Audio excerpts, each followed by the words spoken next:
انا حاطط كل امالي على الفرقه دي، فلو انت زي تعالى نشوف انا هعمل ايه في الفانتازي في الجوله الخامسه. اول حاجه ليفربول وتوتنهام، انا دول كان لازم التشكيله تبقى فيهم اكتر عدد من اللعيبه من الفرقتين دول، لان ماتشاتهم سهله الجوله الجايه. اما بقى عن تشيلسي فهي هتلاعب مانشستر يونايتد، فالماتش ممكن يكون رايح جاي سيكا، بس ان شاء الله كوكوريا وجو بيدرو يعملوا حاجه.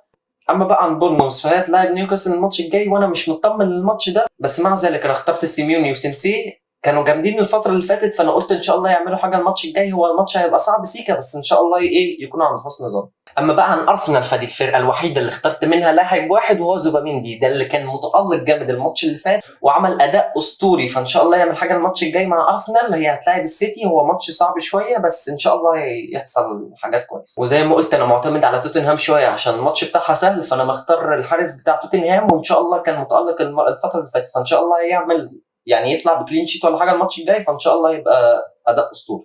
بس ودي الدكه بتاعتي ودي تشكيلتي اللي انا اخترتها للجوله الخامسه من الفانتازي. ما تنساش تقول لنا في التعليقات انت اخترت ايه للجوله الخامسه، وما تنساش تشترك في القناه عشان تشوف الماتشات الجايه الجولات الجايه في الفانتازي. انا حاطط كل امالي على الفرقه دي، فلو انت زي تعالى نشوف انا هعمل ايه في الفانتازي في الجوله الخامسه. اول حاجه ليفربول وتوتنهام، انا دول كان لازم التشكيله تبقى فيهم اكتر عدد من اللعيبه من الفرقتين دول، لان ماتشاتهم سهله الجوله الجايه. اما بقى عن تشيلسي فهي هتلاعب مانشستر يونايتد، فالماتش ممكن يكون رايح جاي سيكا، بس ان شاء الله كوكوريا وجو بيدرو يعملوا حاجه.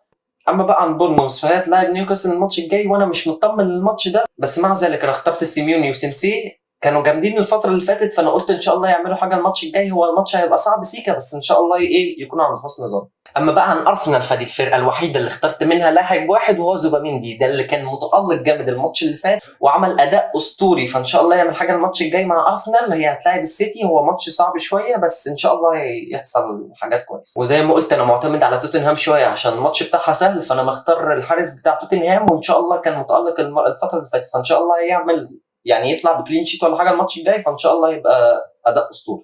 بس ودي الدكه بتاعتي ودي تشكيلتي اللي انا اخترتها للجوله الخامسه من الفانتازي. ما تنساش تقول لنا في التعليقات انت اخترت ايه للجوله الخامسه، وما تنساش تشترك في القناه عشان تشوف الماتشات الجايه الجولات الجايه في الفانتازي.